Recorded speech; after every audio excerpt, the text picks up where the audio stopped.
2022, my Black Star Network team traveled to Liberia to celebrate the 200th anniversary of the founding of that country by formerly enslaved people of African descent from the United States.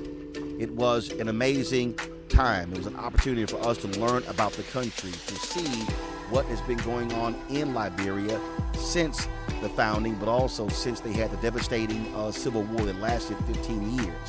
We sat down with a number of people, talked about the future of Liberia, including President George Weah. It was an eye-opening experience for all of us.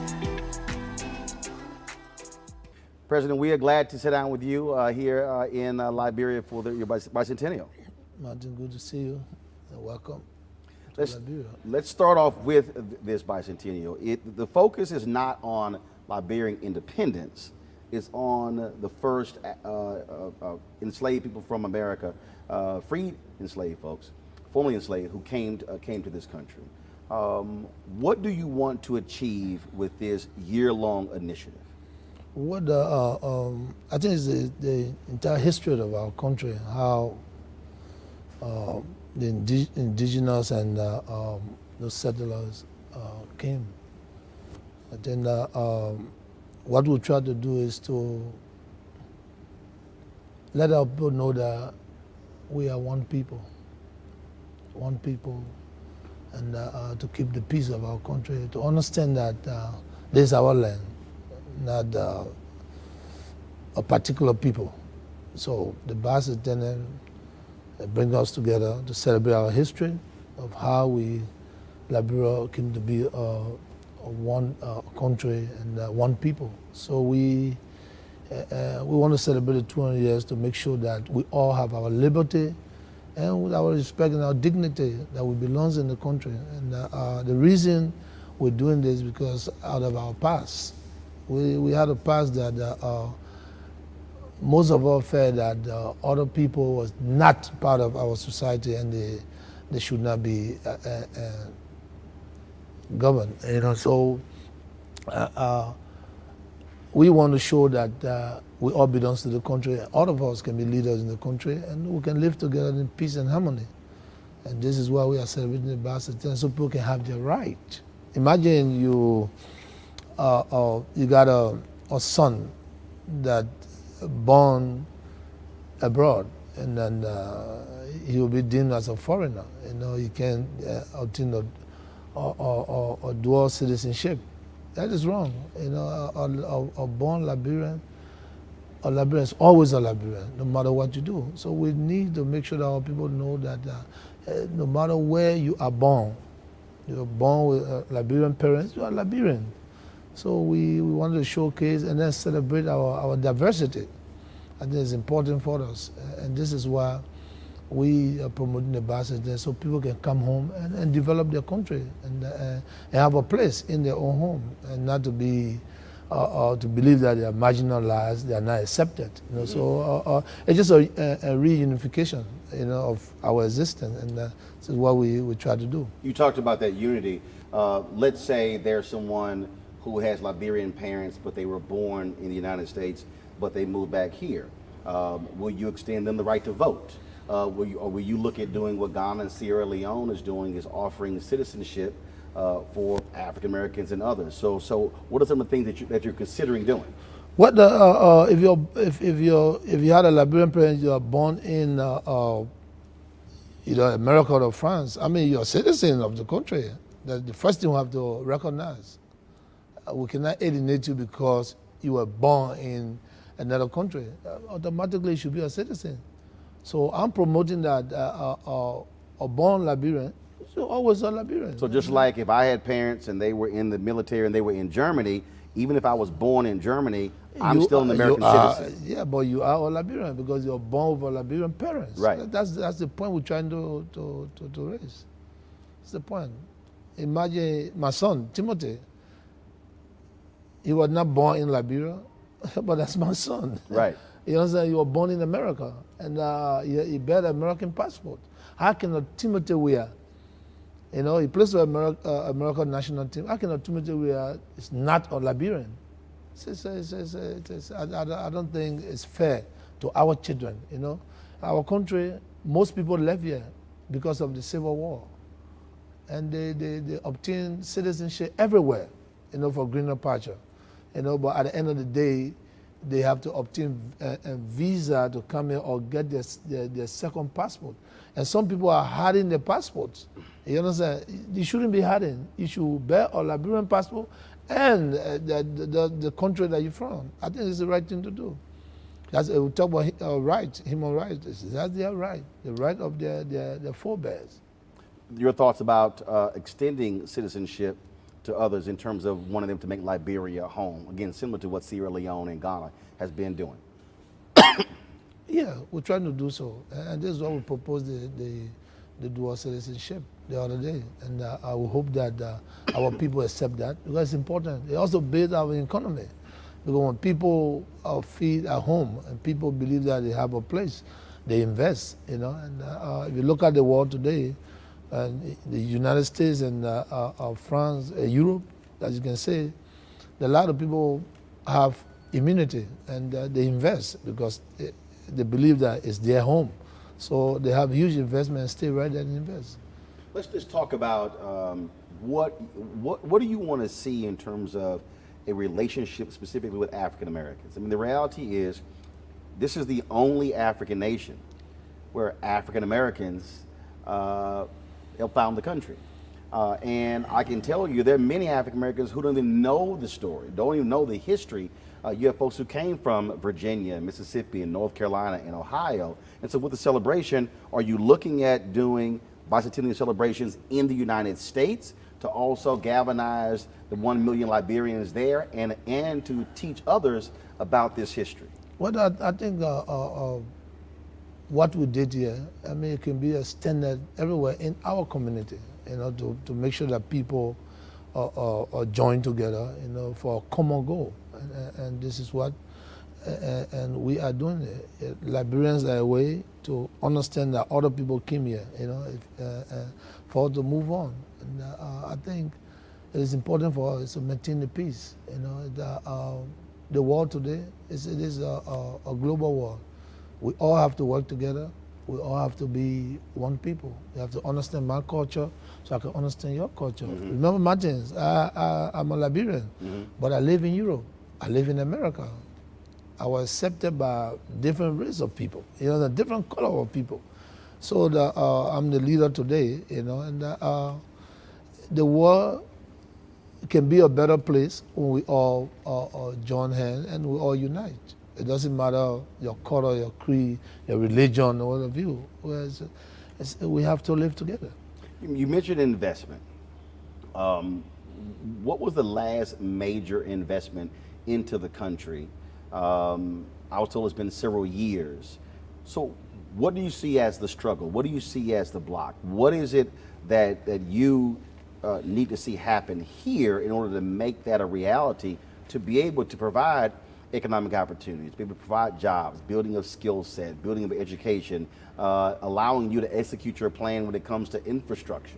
It's to attract investment in every facet. You see our country, and Liberia needs to be developed. Liberia needs to have a road connectivities. We need to have electricity, water, and we need to have more facilities that will attract people. But is there anything that's hindering that? Say that? Is there anything that's hindering that, that's preventing that from happening? What is happening just bit by bit, and I believe that with a rule of law, and respect for human dignity and fairness, I think people will be attracted, they will come, and this is what we're doing.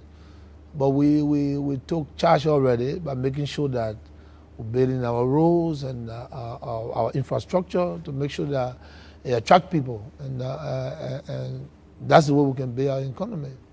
And if people are not attracted to our country, definitely the business will be scarce and opportunity will not be given to our people. You talked about connectivity. So whether you're talking about electricity, whether you're talking about roads. Road connectivity. I mean, you've got, as I talk to different people, they talk about beautiful beaches and surfing, but they say it's hard to get to. They say even this part of Liberia where you're from, they say it takes way too long to get there. Well, then you understand what I'm talking about, road connectivity. You know, I came from the southeastern region, and of course, for so many years, during the rainy season, there's no access to good roads. And this is why we're doing our best to make sure that all of the road heading to our hinterland, it will be paved, you know, and so people can get access to, and not just being in Monrovia, but to have access to the entire country and to get to our neighboring country. You know, you got Ivory Coast, you got Guinea, next door. We need to go, we trade, but sometimes it's very difficult during the reading season. And this is what we're pushing. We make sure that the proper agenda work for those that really need it. And this is what we're doing. What is that going to cost? What does that mean in terms of, have you studied, obviously you studied it, but even from a roads standpoint, how much do you need to make that happen? Well, I would say it's a huge investment. And it's a huge investment. I can't put a number on it, but I sure. Exceeds $1 billion? It should be more than that.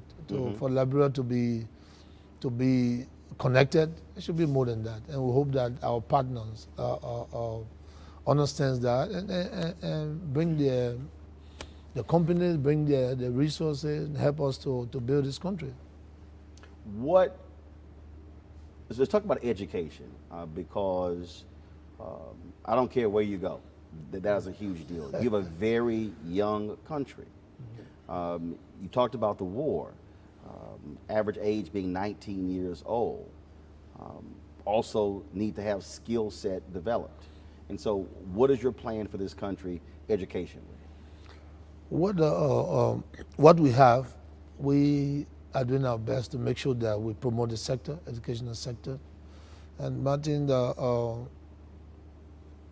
this country is the oldest country, as I said to you. And today, more than 50 to 75 years in our sector. Today we have digital education. So it tells you that we are doing our best to make sure the sector works, because I believe in education. I've been in the country, never had the opportunity. I won't say go to good school, because every school that you go to, it depends on the person, you know. Mm-hmm. Yeah, I never had the opportunity and then to complete school year. But I went away, pursue my career, my dream to be one of the best athletes in the world. And after that, I went to school. So I know the importance of education. And this is why we're doing our best. Today, if you walk around, you see that all public universities are free today for children to have access to school. And because I believe in education, and this is why we're doing our best to make sure we promote this sector. Because every young person, every citizen has the right to education. But when it's not free, it's difficult, right. You know. And this is why we give free education, and we're going to encourage every government that will come after us to make sure that Liberians go to school free. Encourage them. Whether it's a technical school or whatever, it should be free. Mm-hmm. Are you concerned about brain drain? Are you concerned about your young folks getting restless and saying, you know what, I don't see a future in Liberia, I need to leave. I'm going to go to Sierra Leone, I'm going to go to Ghana, I'm going to try to get to America. How much of a concern is that? And so what are you going to do to ensure that you're talented, you're smartest, you're most ambitious stay here to rebuild this country? Well, I think what I believe is not even leaving, because you can have an opportunity and go away, prepare yourself and come back. That's not the point of the promoting the education sector. The point of what I try to raise, they got some people here that would never leave. They're going to be here. They might never have opportunity to go away. Those people are the people we have to make sure that we save. Those kids that people believe that they don't have any future, that's the future we have to touch. And this is why we have to make sure we got technical school, We got free school, so they can be encouraged to go to school. And that's what I'm trying to say here, and the point I'm trying to raise. I had an opportunity to go away. I never had a chance to pay my own school fees, but I had the opportunity to go away to play professional soccer. After that, I went to school, and I came back. So, but how many of us will go and come back? You still have children that are looking for opportunity to go to school, and that's what we have to fix. Build their future for tomorrow, because when you are educated, you have the possibility of being employed. You know, it doesn't matter. All forms of education, you can be employed because you have the strength, you have the knowledge. Whether it's a technical school, it's a normal schools, and what have you. So we need to build our sector to make sure we promote the sector, promote education, and encourage young people to go to school. How do you also change the perception that some have? And I hear it a lot when people talk about trying to do business in Africa. First thing people bring up, corruption. They say, you know, I'm not paying bribes. I'm not dealing with folks who they're taking too long. It's slow down. I don't know if I'm going to get my money back. You got that one thing. Then you have the people who have the perception that, frankly, you know what, I don't really see skilled labor to be able to go to these countries. And so the reality is you have to battle that perception that people have in other parts of the world, including America. Well, I mean, sometimes perception becomes reality. It becomes reality when people don't understand. But again, why will you have a perceived mind if you come to a process that is fair? You shouldn't have any perceived mind of corruption, because first of all, you come to Liberia to do business. There are institutions, there are processes in place. Follow the process. If you circumvent the process, you may fall into people, you know, everywhere in the world, even in the United States, in France, you got people that are con artists. Yeah. They're waiting for those people that they believe that they are vulnerable to take advantage. So the best thing to do is when you go to a country to do business, you have the processes there, you have the legitimate agency that you do business with. When those people corrupt you, then the government has a responsibility to make sure that they question them, but not going behind the curve to do business. And it's not the right thing to do, because you know what I'm saying. Here we have rules, we have autonomous agency, we have compliance institutions that are responsible to make sure that people come and invest. So you should be going to those people so you can invest and then follow the rules. So sometimes when people talk about corruption, I don't understand. The last time I was in Dubai, it's the same question they posed, and I asked the same question. If we have an investment commission here and you come to invest, why don't you go to the investment commission? Why are you looking for people to take you around? It's wrong. Go to the government institution. When the government institution corrupt you, then of course they will be apprehended, there will be a question. Then you can go and say, well, the country is corrupt. But if you go beyond the curve because you believe that anybody can make you do business in a country that have the rule of law, then you'll be making a mistake. So what you're saying is, if you want to do business with Liberia, go through your national investment corporation. You said go to them. Don't go to an individual in this city or this city. It's the best thing to do. You see, Martin, a lot of people, and I question what is the deem of corruption. You know, people come to do business and just get anybody. And those people corrupt them, take money from them, and they complain that, oh, they went to Liberia.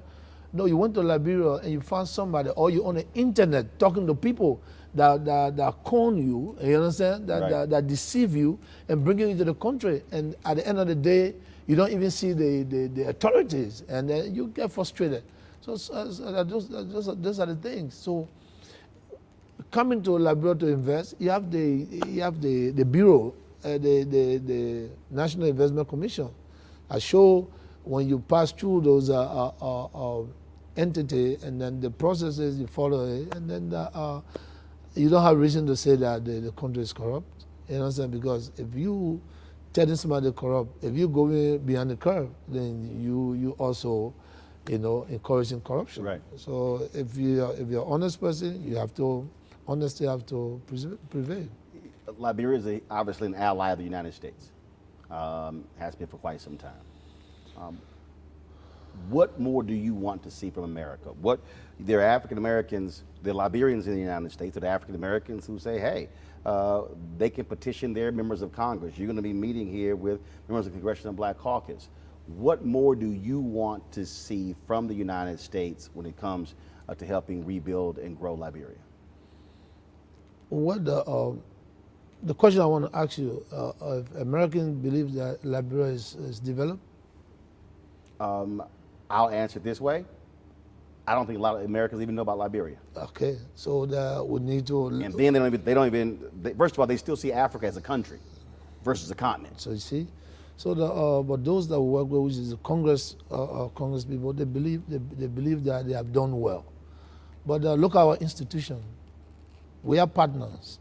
Are they satisfied with what they see, or they believe that Liberia need to advance more than what it is? Security, the rule of law, and what have you. We are prepared. We are willing to work with them. So the Liberia, which is the oldest independent African state, you can see, just a couple of years we trying to obey our rules. So how long we never had a rural connectivity? Even our institutions, our government don't have their own building. They rent from other people. So it's Really? a honest country, So Wait a minute. what You're renting from other people for government offices? Wow. It's always been like that, and this is why we are trying to make sure that government get into our own facility, so it can be able to reduce the government budget, the cost. So we are partners. We stay talking. We stay convincing them to make sure that this is the country that we all learn the history. We read. You understand? Now we are leaders now. So sit down with our counterparts and say, hey, the country needs to be more than what it is. But again, they are doing their best. They're doing their best. We're working together to make sure that we make sure the rule of law is in place, and people have their rights and what have you. We talk about democracy, and for democracy to prevail. Martin, I'm the former peace ambassador for this country, and what I always said to my people, you listened to me the other day, without peace, our war will be difficult. You understand? So the only way we can gain growth is when we foster peace with unity. And so no one can gain growth. Without that, it's impossible, almost impossible. I during the disarmament, and I said to the kids, you can hold the guns as long as you want to hold it. It will never benefit you, because this is the wrong thing. So you need to lay down arms and go toward a path of prosperity. We're heading towards a path of prosperity. It's not about politics. I'm not a politician, and you know I'm not a politician. No. I'm an administrator that came into politics because I wanted to change certain things. Right. Today, we would have known that in the village where I live in 1975, today we'll have a solar light. We have a light.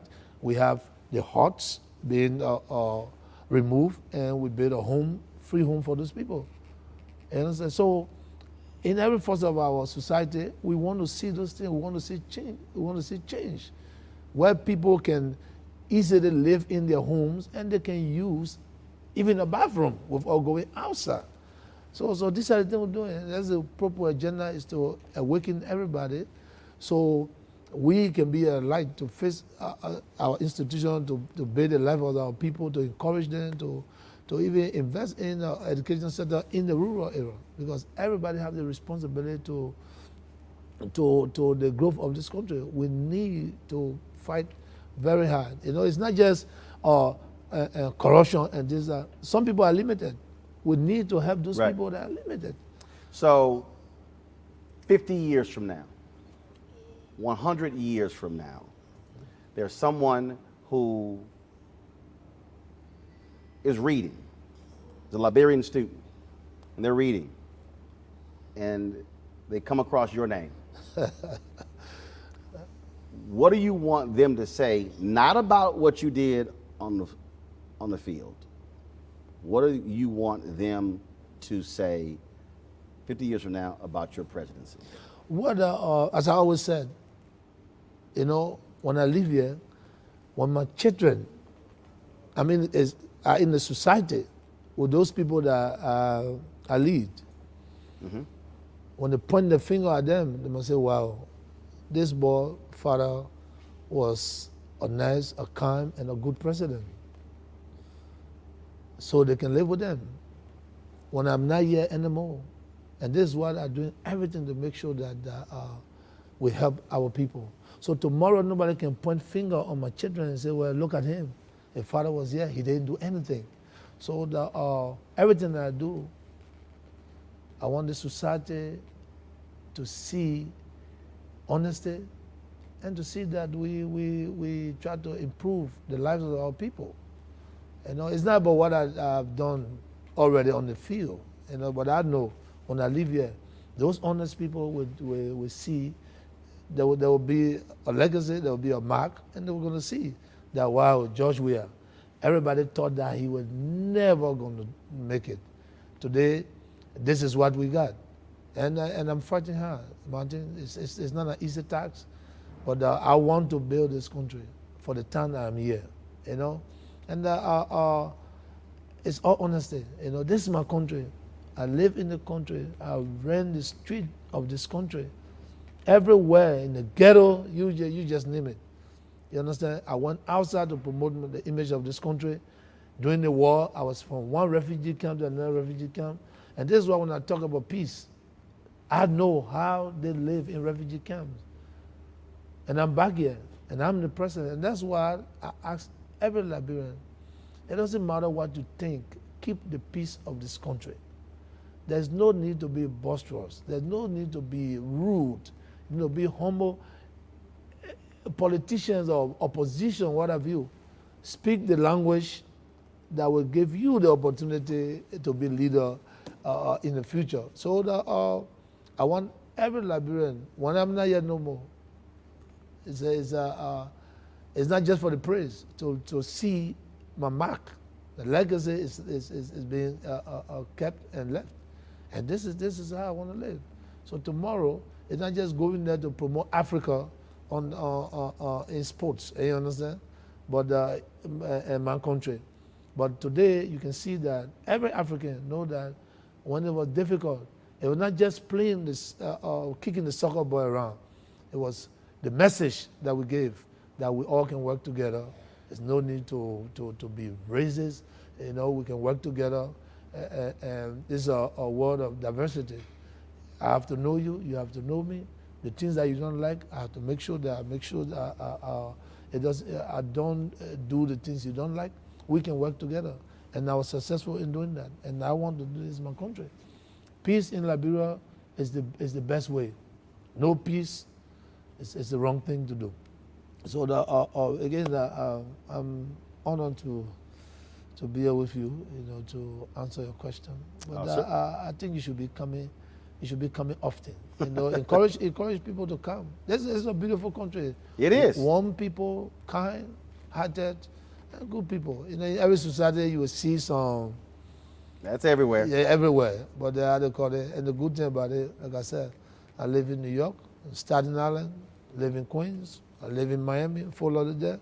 The world is like that. You got some good people, you got some bad people. But the most important, there should be more good people than the bad people. And we are heading to world growth. We want to develop our country. And we will do all we can for this country to be a better place. So when you come next time, you see that, wow. That's it. Well, you talked about buildings, so you're not going to take a walk. You're going to tell me what y'all been doing with this building here. Well, yeah, we're just going to, so here's what we're going to do. He's going to disconnect the audio, just to connect to the camera, and we're just going to walk down there. It's the right thing to do. This is our palace. Been burned 16 years ago. We have to restore this. And this is why we're doing it bit by bit. So you can see, we're here, that's the image of the country. And we want to restore the image of this country. And this is why I've done my best. Talk to the parliament to make sure that we, in the budget, we save this sacred home of our country. It's not just about just president coming into this. I got my home that I go to. I come here to work, you know. But again, there's the image of our capital. Right. It's the image of our country. So it was the right thing to do. So it's not to make the news. It's the best thing to do and the right thing to do. And that's why we restore this place. And bit by bit, we're going to fix it to the level that it's supposed to be. But now it's ready for work. And our country image is, we're going to go to we're going to receive people in the executive mansion while we are working. I think it's the best thing to do. But it will make the news. So we're going to... definitely will make the news. Anything that you do, not for the news, always make the news. Good or bad. Yeah. So you're not going to take a walk? So, Mr. President, let's see your palace. Mr. Mandy, you told me you know the place, so you... Well, tell me, so this is an 8-story building? Yes, I believe. And so you said bit by bit. So what they told me is you've already restored, about 4 floors?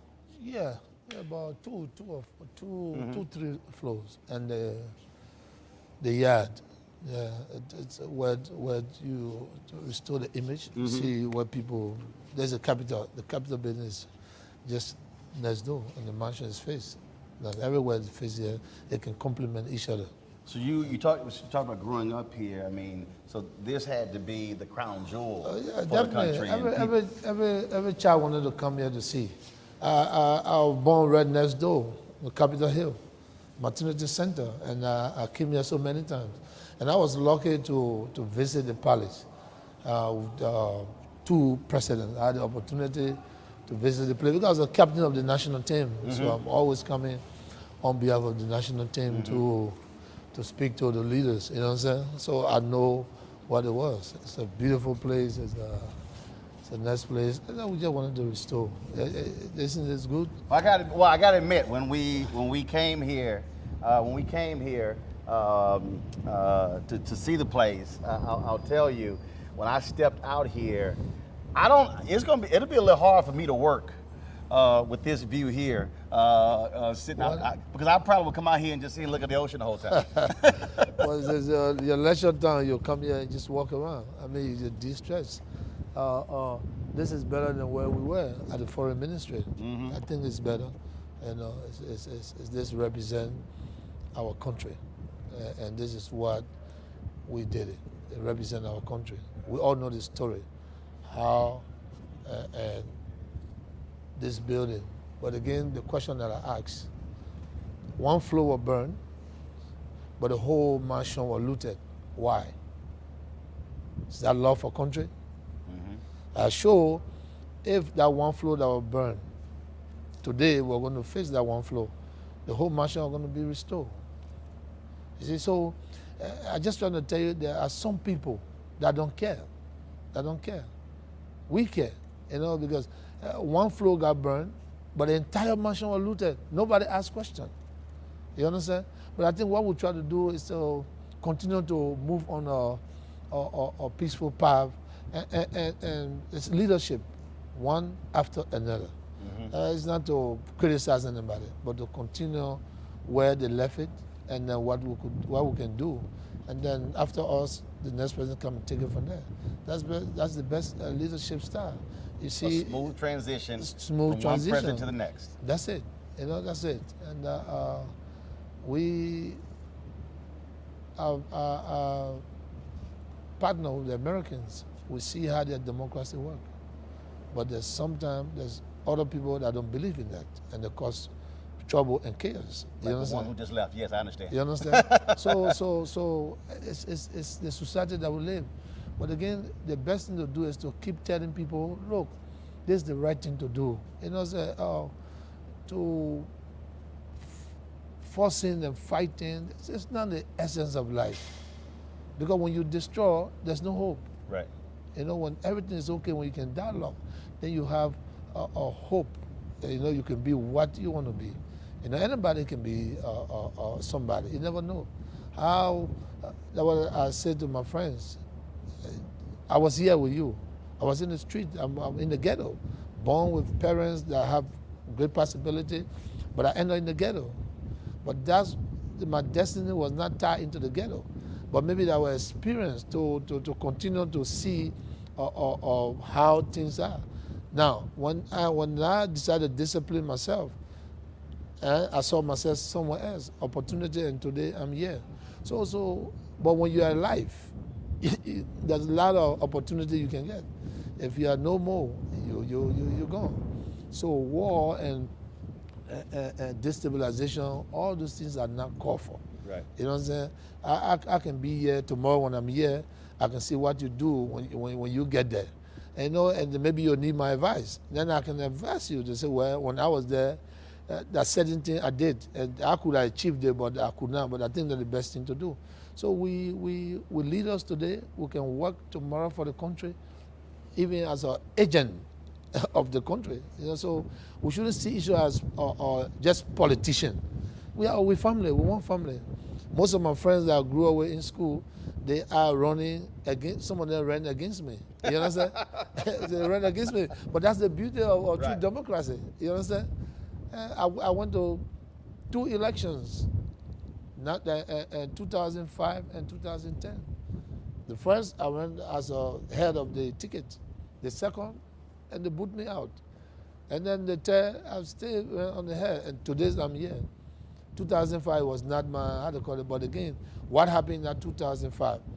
If I were going to persist and resist and believe that fighting was the way, it was not the rule of law, or looking at the country to move forward, maybe I was not going to be here.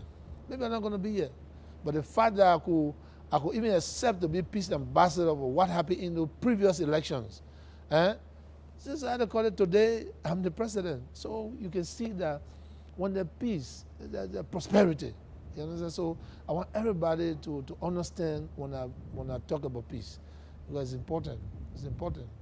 President George Weah, I appreciate it. Thank you very much for having us here. Thank you, Martin. And good to see you. Right, we don't do the handshakes, but we'll definitely do we'll do that. I see you in your quarter. Well, I was in Ghana for the year return in 2019. Okay. Oh, that's good. Nice. So I have a designer there who hooked me up. Oh, so, that's good. Yeah, I wasn't going to wear a suit. There's no suit in my bag, so I got all traditional gear. You'd be surprised. I'm the the actual propos maker.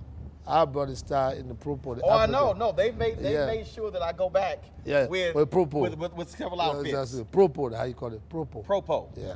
Oh, propos. So I go back. So it's called propos suit? Yeah, propos suit. Yeah, okay. Propos, yeah. But I can't wear with the tennis shoes. You can wear with sneakers, you can wear with anything. Yeah, I got to wear loafers. Loafers. Can't wear tennis shoes. But that's good. Loafers is good. That's the best thing to do. I appreciate it, sir. Thank you very much and good luck. Okay.